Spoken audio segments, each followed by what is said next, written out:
Bueno, seguimos con Juan Antonio Barragán. Es técnico de radioterapia en el Hospital Universitario Gregorio Marañón. Él nos va a hablar de radioterapia intraoperatoria planificada, técnica y abordaje, una ponencia que nos adentra en uno de los escenarios más delicados y apasionados, donde la precisión y la coordinación lo son todo. Juan, cuando quieras. Muchas gracias por la presentación. Bueno, primero agradecerle a Ramón y Cajal la acogida y recibimiento, y a SEGRA por hacernos siempre visibles con nuestro Día Internacional de la Radiología. Gracias, Luis, y gracias, Eva, por contar conmigo. Me siento un poco intruso en esta mesa porque las ponencias creo que son extraordinarias. La suerte que tenemos, todos los que estamos aquí presentes, es de escucharles. Espero estar a la altura. No sé cuántos de vosotros sois técnicos de radioterapia. Sí.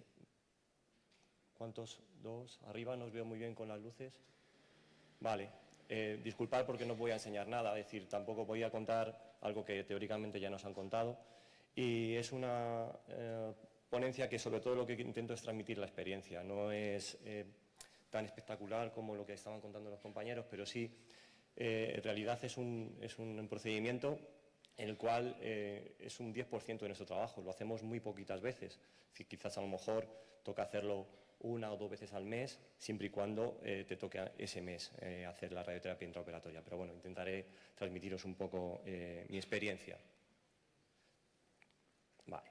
Siempre intento contar un poco de dónde venimos. Afortunadamente soy testigo y he participado desde el inicio prácticamente de la técnica en mi servicio, y he visto cómo ha ido pasando esa técnica, ¿no?, de que el paciente venía a nosotros y ahora somos nosotros los que vamos al paciente, afortunadamente. Se montaban un poco unas películas.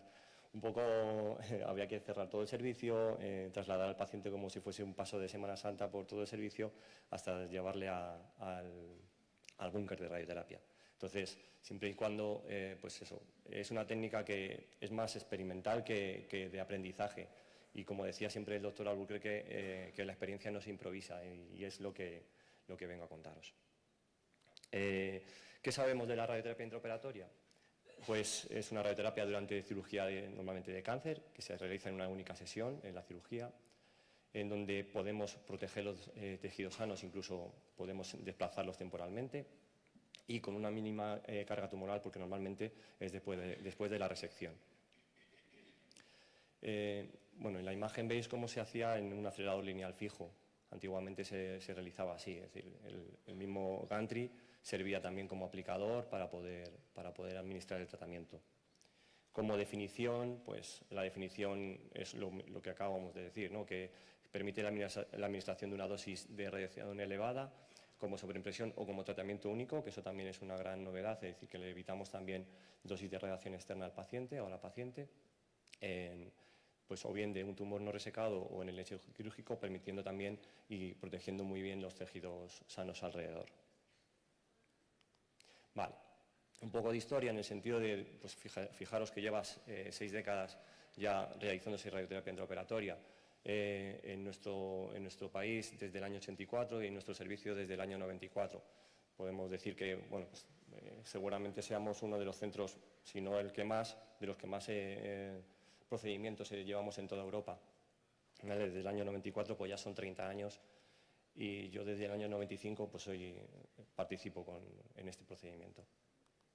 Vale, os quiero hacer diferenciar un poco entre dos tipos de radioterapia intraoperatoria, en el sentido de que podemos hacerlo con braquiterapia de alta tasa, gracias ahora a isótopos radioactivos con carga diferida. Isótopos radioactivos encapsulados no tiene nada que ver con el tema de la medicina nuclear, en este caso, y mediante guías, pues aprovechando el acto quirúrgico, podemos utilizar guías para llevar esa fuente radiactiva dentro del paciente. O, pues como me venía diciendo, la radioterapia externa lo podemos hacer o bien con un equipo de kilovoltaje, ¿vale?, tipo Intravin, por ejemplo, o con acelerador lineal ya con megaelectronvoltio, como he dicho, con un acelerador lineal fijo o con los aceleradores portátiles que ahora os voy a enseñar, por lo menos el nuestro. Vale, el papel del técnico de radioterapia, como estamos diciendo, pues siempre es un papel multidisciplinar, en el cual pues tenemos que coordinarnos muy bien con muchos estamentos, es decir, vamos a participar con anestesistas, con cirujanos, con celadores, enfermería quirúrgica. Es decir, somos un actor más dentro de un espacio pequeño, ¿vale? Y hay que estar bien coordinado cada uno con sus funciones. Vale, en cuanto a lo que es el acelerador lineal portátil, como veis, pues es un equipo simplemente que se mueve, es decir, que lo vamos a llevar hacia el paciente y en el cual pues voy a pasar ahora a explicaros un poco cuál es el procedimiento que hacemos diario. Como os digo, que es un equipo de trabajo complejo y multidisciplinar, hay que tener mucha coordinación hospitalaria y, sobre todo, tener las responsabilidades bien definidas, saber quién tiene que hacer cada cosa, ¿vale? En este caso os explico lo nuestro. Vale. En una primera fase con el acelerador portátil, cuando nos avisan, tenemos que salir de nuestro servicio, colocarnos el pijama de quirófano, entrar en la zona quirúrgica y, sobre todo, lo que vamos a hacer es la fase de calentamiento, no dentro de quirófano, sino que es fuera de quirófano, en una sala contigua, ¿de acuerdo? Y donde tendremos que hacer, en esta primera parte, como de ingenieros, por así decirlo, donde tendremos que revisar tanto la temperatura de la sala, porque el acelerador tiene que estar en unas condiciones de presión y temperatura óptimas, como la propia presión del hexafluoruro de azufre, que es importante para, si pincháis en el SF6, por favor, si lo podéis hacer, gracias. Vale, simplemente detrás en la consola tenemos una válvula donde simplemente rellenaremos con la bombona de hexafluoruro, ¿vale? Hasta alcanzar el límite que nos han puesto de 1,3. Perfecto. Y una vez que ya tenemos esos niveles ya controlados, tanto de presión como temperatura y el presión de hexafluoruro, si le das a la imagen de la izquierda, eso es, pues lo que vamos a intentar es ahora conectar las mangueras de alta tensión, ¿vale? Y comunicar el acelerador con la consola. Si le das al LIAC, al primero de arriba, eso es. Veis que ahí vamos a conectar, dale a la imagen de la izquierda, perdona, en el primer LIAC, no en el segundo. Eso es. Conectaremos, esa es la consola, vamos a conectar para donde vamos a manejar el equipo, que es esta consola, y vamos a conectar con esa manguera que veis gris, ¿de acuerdo? El acelerador. Vale, pincha en la imagen. Ok.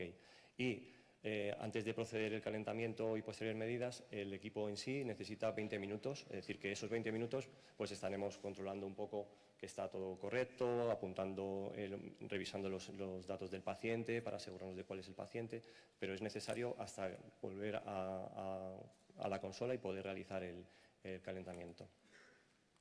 Vale.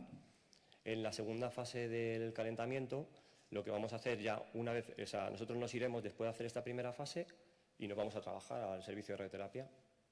Cuando termina la cirugía, que ya nos lo dejan preparado para poder realizar el procedimiento, nos vuelven a llamar y volvemos a subir. Con lo cual, ahora sí que necesitamos meter el LIAC dentro del quirófano. Si le das al LIAC, por favor. Fijaros que el quirófano no es un quirófano distinto a lo que si lo habéis visto, sino fijaros en el rebaje que tiene en la parte del techo, que es importante para luego colocar el LIAC y que no tengamos problemas de geométricos a la hora de hacer cualquier giro. Por lo tanto, ese quirófano que está blindado, tiene además ese rebaje en el techo para que nosotros podamos introducir la máquina y podamos trabajar de forma segura sin tener que va a chocar el gantry en la parte superior. Igualmente, se me ha olvidado decirlo, antes de hacer el calentamiento nos aseguramos de que el campo quirúrgico esté debajo del pedestal. Desde que nos han puesto en el bloque quirúrgico, nos han trasladado desde el sótano 2 de radioterapia a la planta primera del bloque quirúrgico. Por lo tanto, tenemos que tener en cuenta también la protección radiológica de lo que se encuentra debajo de nuestro quirófano. Entonces, es primordial que el campo quirúrgico no esté debajo del pedestal, que esté volado en los dos lados que tenéis a los lados, para que, ahora os diré cómo vamos a introducir el beam stopper, que es otra parte que tenemos que introducir, para proteger radiológicamente a la persona o a las personas que estén debajo del quirófano, ¿vale? Si le pinchas en la imagen, por favor. Vale. Introduciremos los datos de QA, si lo pinchas, por favor. Perdonad, porque es la primera vez que nos conocemos y nos estamos coordinando muy bien, entonces le doy las gracias ya de antemano al de audiovisuales. Pues tenemos una página de QA donde todos los procesos, tanto del movimiento del acelerador, las presiones del hexafluoruro, presión de aire, de agua, Todo eso lo vamos a ir apuntando y vamos a hacer un chequeo, un checklist de que la máquina está correctamente para poder hacer uso de ella. Si le das a la imagen, por favor. Conectaremos de nuevo las mangueras. Tendremos siempre cerca también el detector de radiación. Esperaremos los 20 minutos de calentamiento, porque entre el calentamiento del primero y el segundo hay que apagar la máquina, ¿vale? Por sobrecalentamiento no se puede quedar encendida. Y aproximaremos el bin stopper, que si le das al bin stopper, vale, que es eso que tenéis a la izquierda. Es un dispositivo que afortunadamente lo hemos conseguido automatizar, pero imaginaros cada procedimiento arrastrar 500 kilos, ¿vale?, debajo del paciente, con las posibilidades de riesgo, ¿vale?, que pueda haber tanto para el personal que lo traslada como para cualquier movimiento o choque que podamos hacer en la mesa de quirófano, ¿de acuerdo? Si pinchas en la imagen de la izquierda, ok. Vale, lo he puesto también como una tercera fase porque en realidad luego ya cuando ya estamos metidos dentro, realmente no hay un diagnóstico que ya viene previamente diagnosticado, sino que hay unos ojos, que son los del cirujano y los del radioterapeuta, que son los que introducen el cono y nos van a marcar un poco la angulación, y digo un poco porque luego todo lo demás es creativo, es decir, es todo visión espacial. Nos marcan un poco cómo quieren que entre el haz. Entonces nosotros tendremos que aproximar el acelerador y cuadrarlo de tal manera que el gantry esté completamente paralelo a ese cono, ¿de acuerdo? Entonces, es delicado, es decir, en el sentido de que evidentemente tenemos que estar siempre conscientes de que hay un paciente que está debajo de nosotros, donde estamos introduciéndonos y que cualquier movimiento puede ser perjudicial para él, ya sea o bien por una arteria o bien por un uréter, cualquier cosa que podamos dañar. Entonces es un proceso delicado. Entonces nuestros ojos y nuestras manos son el cirujano y el radioterapeuta. Y nosotros, nuestra destreza es intentar acoplar ese gantry. Entonces, una vez que ya está acoplado, lo que os decía, hay que colocar el bin stopper debajo, justo paralelo, igualmente perpendicular al haz, ¿vale?, para que pueda radiar y que asegurarnos de que debajo no se va a radiar a nadie. Después comprobaremos, si pinchas en las cámaras de vídeo, ¿vale?, que son las que tenéis ahí. Fijaros, la imagen de la derecha es como luego lo veríamos. Es decir, nosotros vamos a salir de quirófano y vamos a estar en una sala contigua viendo esas dos pantallas. En esa sala estarán como unas 6 o 7 personas. El anestesista, por supuesto, porque una de las cámaras está apuntando al respirador, el radioterapeuta, el cirujano, el radiofísico y uno de nosotros. Siempre vamos dos. Uno estará pendiente de darle el disparo y otro pendiente de la puerta de quirófano para que no haya nadie, ¿vale?, que vaya a introducirse dentro del quirófano y que podamos hacer un disparo accidental a alguna persona. Si pinchas en la imagen de la derecha, eso es. Ok. Vale, gracias. Después, el radiofísico que está con nosotros haría el cálculo de unidades de monitor en función de la profundidad a la que el médico quiera tratar. Tenemos 4 energías de electrones dentro del equipo, desde 6 megaelectronvoltios, 8, 10 y 12 megaelectronvoltios. Cada uno alcanza su máximo a una distancia. Entonces, dependiendo de la distancia a la que quiera alcanzar el máximo, lo bueno de los electrones, como sabemos, es que tienen poca capacidad de profundizar, ¿de acuerdo? Que toda su energía prácticamente la deposita en superficie. Entonces, dependiendo de qué superficie quiera tratar y a qué profundidad quiera tratar, utilizaremos una energía u otra, ¿de acuerdo? Vigilaremos los monitores, realizaremos el disparo y después recogeremos todo el equipo. Y después individualmente haremos un registro en nuestro sistema de registro que nosotros utilizamos Mosaic, por si alguien lo utiliza, pues hacemos el registro en nuestra base de datos. Vale, como resultados tangibles, bueno, esta es la presentación, la primera que se la mandé nueva, pero bueno, da igual. Os digo que llevamos 2.085 procedimientos hasta el día de hoy, eso fue en abril de 2024. Que es hasta el 2013, desde el año 94, se realizaron 1.175 con acelerador fijo y desde esa fecha solo se realizaron 35 porque a lo mejor por el LIAC que estaba en mantenimiento y tal, pero se han hecho 850 con LIAC, ¿vale? Que ese dato está erróneo porque ya digo que son datos actuales, que no ha llegado por lo tanto, si no ha llegado la siguiente diapositiva no la voy a enseñar, porque era una evolución de cómo hemos cambiado del año 90, si no recuerdo mal, desde el año 94 hasta el 2013, más o menos hacíamos como unos 50 procedimientos, más o menos al año, y lo hemos superado con creces. Fijaros que en 20 años van 1.100 y en 10 años, prácticamente de un poquito más de 10 años, llevamos casi 1.000. Es decir, que lo bueno es que se han podido realizar muchos más porque es mucho más fácil coordinarlo con quirófano directamente que no arrastrar o llevar al paciente hacia el acelerador. Vale, como conclusiones, como fortalezas nuestras es que, claro, tenemos una gran experiencia en el número de procedimientos, acabo de nombrarlo. Somos Centro Nacional de Referencia en Sarcomas, por lo tanto, muchos de los casos que realizamos son sarcomas, aunque también realizamos tratamientos de mama, ahora se están haciendo también de otorrino.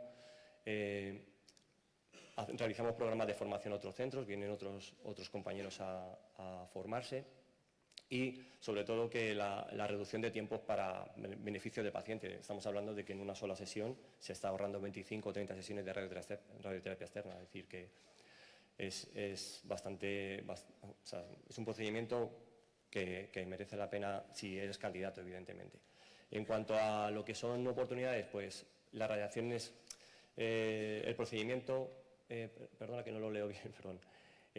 La radiación es equivalente a la radioterapia externa en un solo acto, es decir, que también es positivo, y hay una rápida adaptación del personal técnico a los cambios tecnológicos. Bueno, para muestra, por eso yo creo que me traen a mí, ¿no? Es decir, que después de tantos años, evidentemente, habiendo pasado por todo tipo de procedimientos, del acelerador lineal fijo hasta el portátil, es un proceso de adaptación rápido.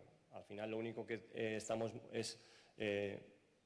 vamos un poco por detrás de la tecnología, eso sí es verdad, y le doy la razón al compañero que la tecnología va muy rápido y nosotros quizás no vayamos tan rápido, pero bueno, al final nos adaptamos porque seguimos haciendo estos procedimientos.